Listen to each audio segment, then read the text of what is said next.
on the Trail, the most exciting television coverage of the Midwest's richest bass communities.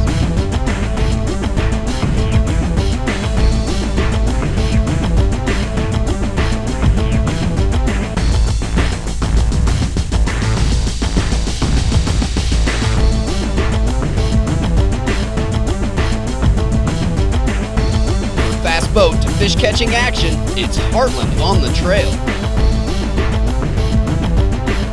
This week, the Midwest elite anglers are on Table Rock Lake. Early spring weather patterns have the Rock's bass in a real funky mood, with some anglers scoring big and others basically blanking. Who is going to be able to beat the Weatherfront Blues and weigh in an elite-worthy sack of fish? Stay tuned for more Heartland on the Trail. It's late March on Table Rock Lake, and it's time for the second of the Elite Division Heartland Tournament events of the season. It's going to be a tough day for our anglers, who are going to have to adjust their game plans to the unpredictable weather patterns and changing winds. The bite might be tough, but catching a giant limit of bass on this fertile fishery is certainly not out of the question.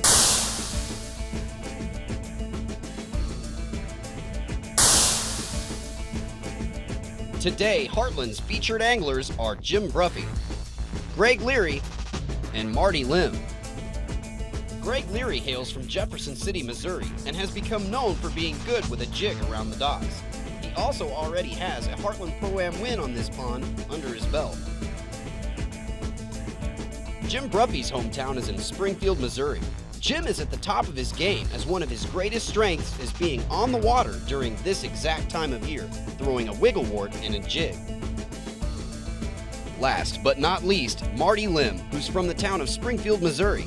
Marty is one of the absolute best with a wiggle wart and has already proven himself as a competitive force on this lake with his 2005 win at the Heartland Buddy Tournament. Table Rock Lake conditions for today are as follows. We find the lake level sitting at 9:15 with a water temperature of 46 to 50 degrees. Water clarity is clear to slightly stained.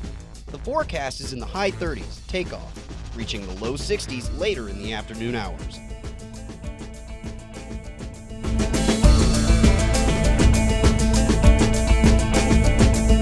Today, Heartland's cameras start off by following featured angler Greg Leary. Leary has chosen to shake his morning jitters off at what he refers to as a test spot before hitting his honey holes, all within the Highway 39 bridge area.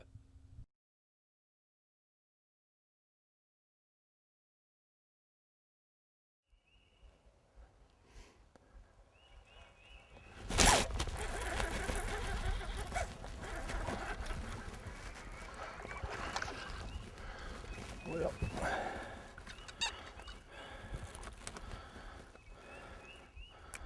not the size I was looking for. I ain't gonna measure it, but I'm gonna do it just for practice. 14 and a half.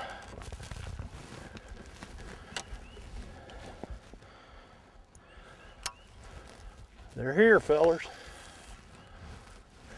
We now move to featured angler Jim Bruffy, who's settled down in Little Cow Creek. Here, Jim takes the time to give us a solid overview of his game plan and how the weather may be affecting today's bite. The game plan today, I'm looking for the creeks. We're going to throw wiggle warts. That's what I'm going to do the majority of the time. Find a lay down or something in the river that I could put a jig on. The fish have been holding up on some lay downs up in the rivers. Other than that, it's just going to be working. We're going to work hard. Going to cover a lot of water. But most of the fish, well, dang near all the fish are in a pre-spawn mode.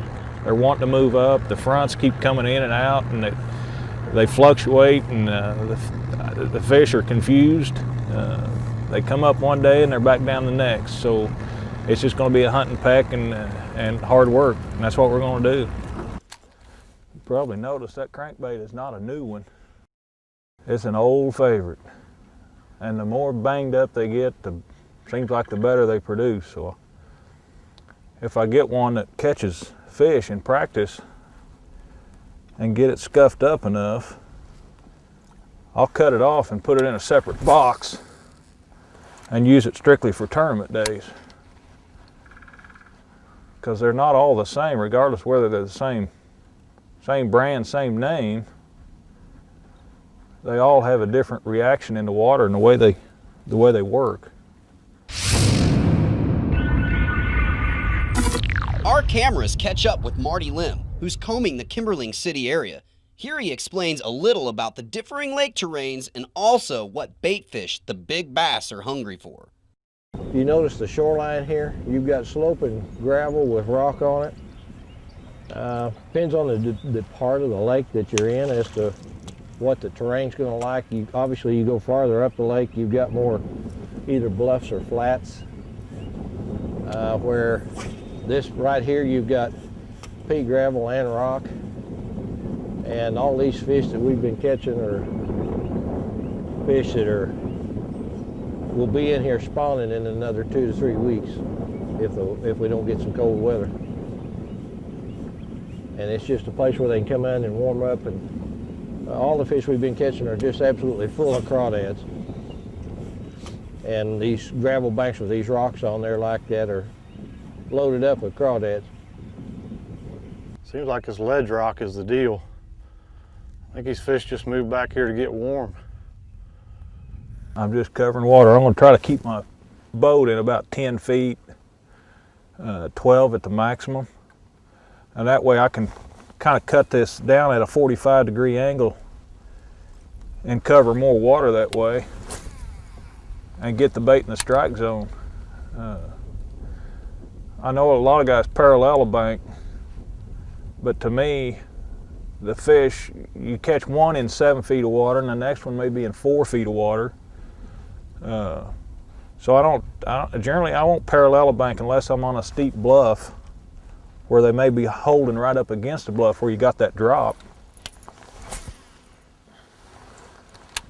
But other than that, I think the fish right now are between that 4 to 10, 12 feet. And in practice, I had a couple that came up and actually followed the bait to the boat and hit it at the boat. So, you know, what that's telling me is either the fish are suspended and they're getting the bait as it's coming back through them, or they're just a little bit lethargic and following the bait all the way back once it leaves the bottom. And they do have a tendency to do that quite a bit. But what I'm trying to do is get the bait down on the bottom and just keep it bouncing in the rocks.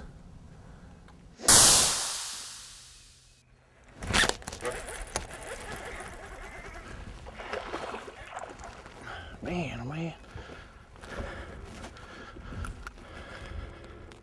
It's one more short than we caught all day, or last week. Usually you got bit, it was good.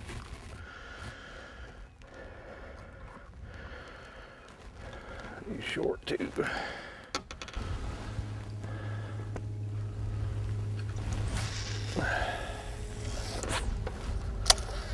Probably got to fish a little deeper than I did last week, and even this morning that sun gets up. Last week I had a 3-pounder right there, and a 4-pounder over here. That was last week. The morning hours are slipping away, and Mother Nature's challenge of a worthy bite is really starting to define what it means to be an elite angler on Table Rock Lake.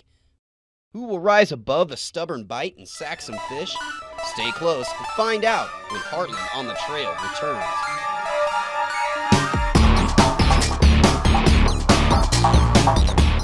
We're back and just in time to find some of our anglers repositioning themselves on the lake.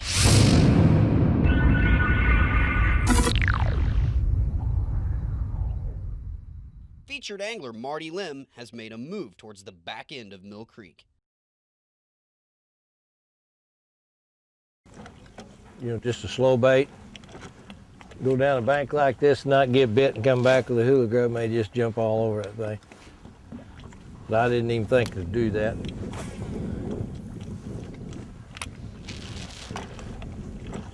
Still can't believe they haven't bit any better than I have.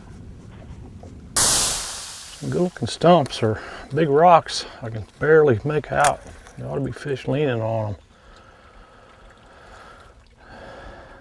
Well, those fish want to get shallow. They want to feel that sun. Okay, fish. It's a 3-pounder back here with my name on him. Well, this is what I consider home. I got an uncle that lives about 2 or 3 miles from here by air. This is the end of the lake I grew up fishing, so.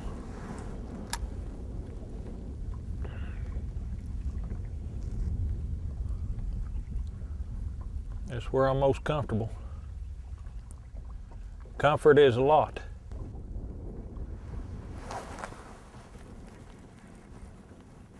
Oh, come off there.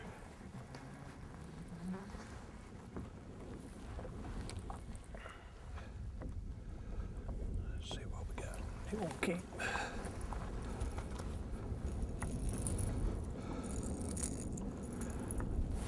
A little too small.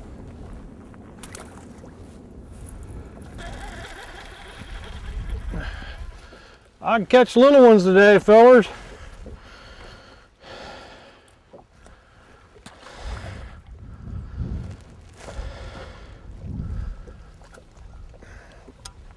It's a good bite anyway. I know there's fish here. I know there's fish here. It's just getting them figured out to what they're doing.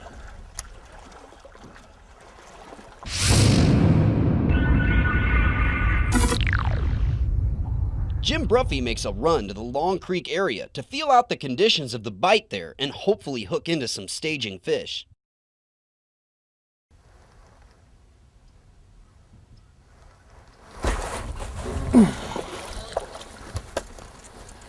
Get up here, young man.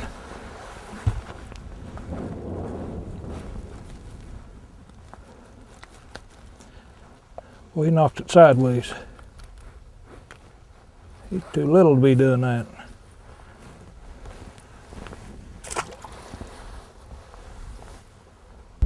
Contemplating drop shotting some bridge piers, bridge pilings, or swimming a grub around them or something.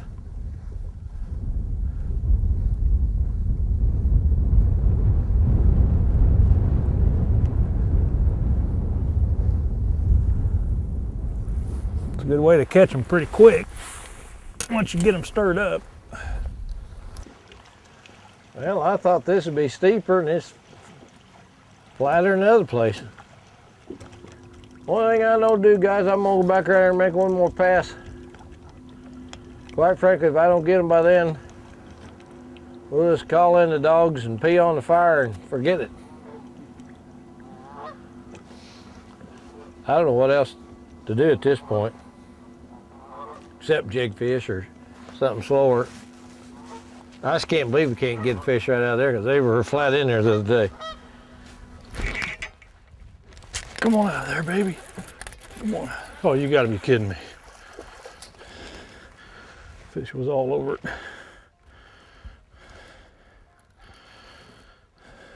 I know we don't measure, but I've had them fool me before. I mean, that fish, oh, did you see that bite? He just took off with it. I thought that was gonna be a toad.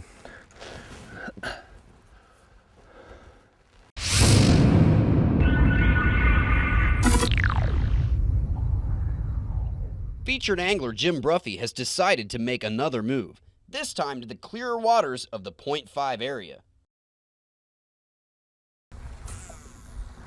Water's so clear here, usually you can see the fish come up and get the bait.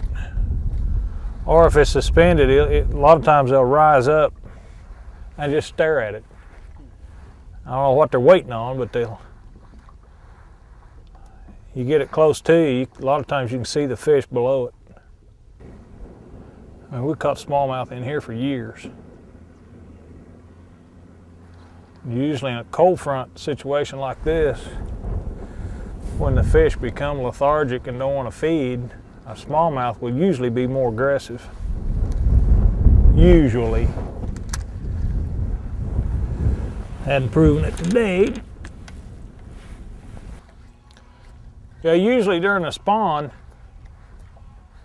On the back side of this dock, there's always at least 2 or 3 fish in the 8-pound range that'll nest around this dock right here.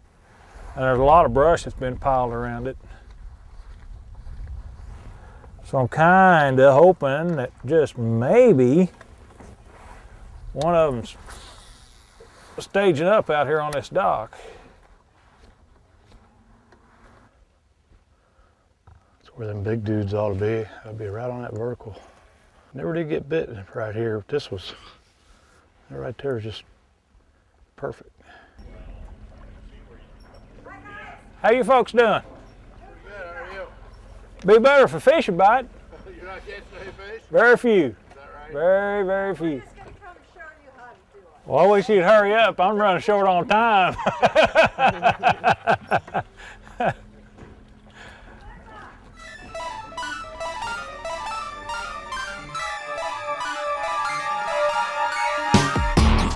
We're well into the afternoon and the weigh-in is quickly approaching. Our featured anglers will make some final decisions in hopes to find the one big bite before calling it a day. Stay tuned to see some monster bass, the Heartland anglers that sacked them, and how they did it when Heartland on the Trail returns.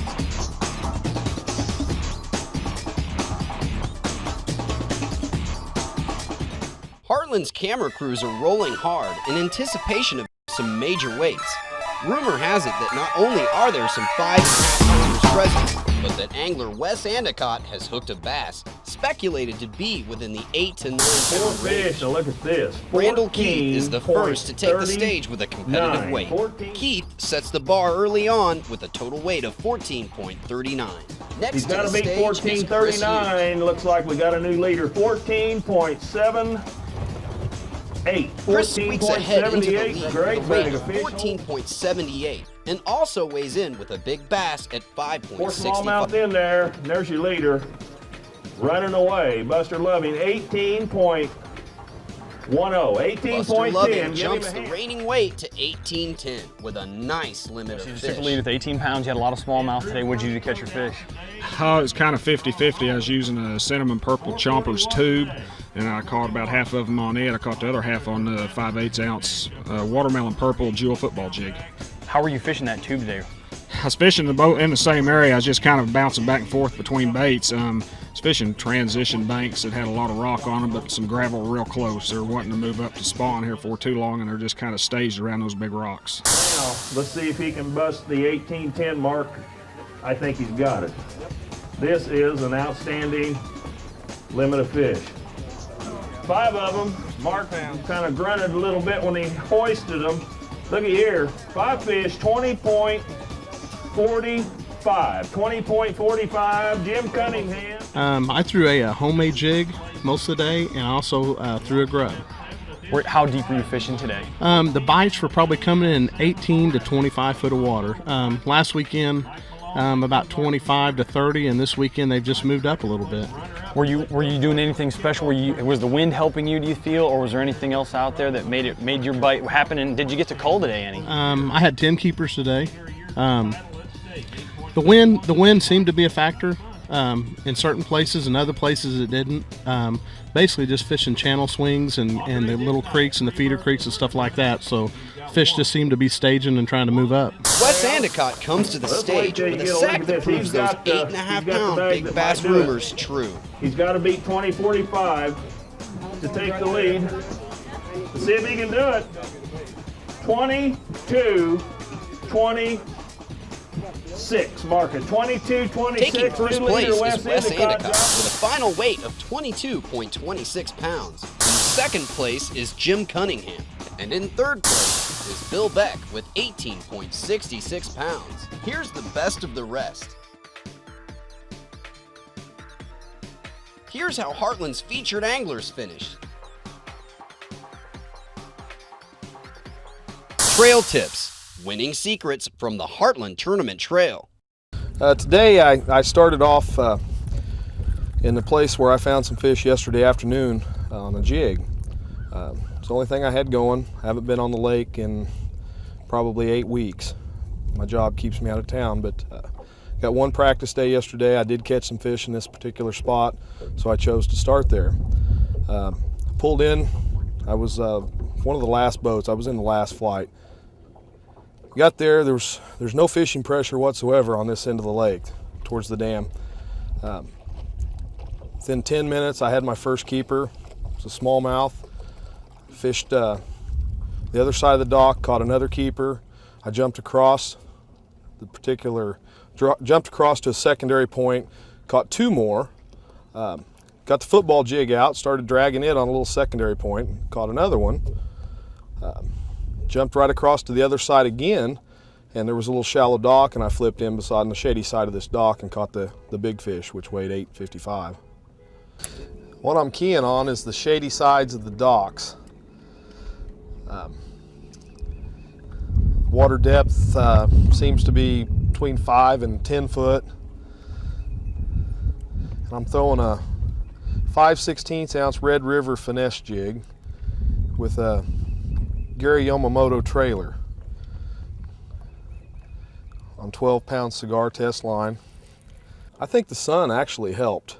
I don't know how it affected the smallmouth because I did originally have 4 smallmouth. I was able to cull 2 of them out, but I don't really have the smallmouth figured out. Some days they bite, some days they don't. Some days it's cloudy, some days like today it was sunny, they bite. So I really don't have them figured out, but as far as the blacks and Kentuckys, when you're fishing around the boat docks on this lake, even on a cloudy day, if you fish on the shady side of the dock, don't even waste your time on the sunny side. And that's what I did. I fished the shady side of the docks, except I moved up shallower to the very front slip, or actually in front under the walkway. Heartland on the Trail, the most exciting television coverage of the Midwest's richest bass tournaments.